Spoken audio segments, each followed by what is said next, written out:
reality in 2025, and creative thinking essentially dies.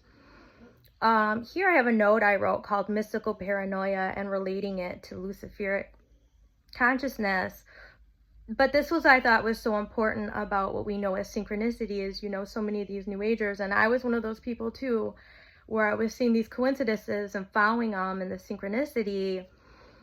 Basically, we can describe that as the opposite of Christ consciousness, where Christians are led by the Holy Spirit, and we'll go into that in another talk. But for synchronicities, these New Age people who believe they're following, and I know New Age people that aren't even Christians who say they're following the Holy Spirit, so they don't even understand, they don't even have a way to comparative analysis of that. That's just what they're calling it, for lack of a better term, for themselves and their own ignorance.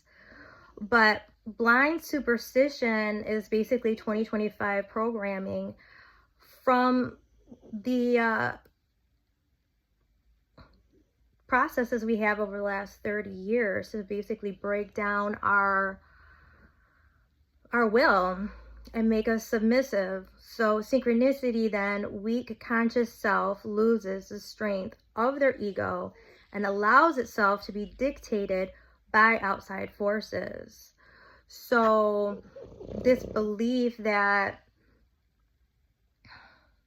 I get a synchronicity and I start putting these things like, oh, this is a coincidence, this is a coincidence. I start following it and I start getting this information dictating to me. Also, these people that do that free writing where they think that they're getting information from angels, and I mean, basically it's a demonic force that they're working with, because it's not on the level of Christ consciousness.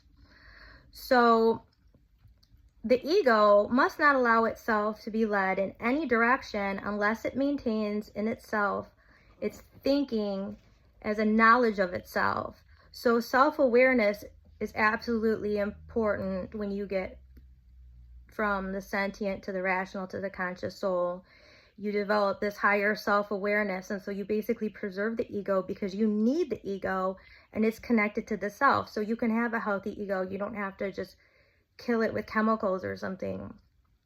The soul is then led out through devotion and must think about the object of their devotion. When the devotion loses the ability to both will and think, then self-loss becomes an inevitable danger. The ego cannot completely mortify or kill itself like it does with the will. So there is a will death. There's not an ego death. The soul seeks to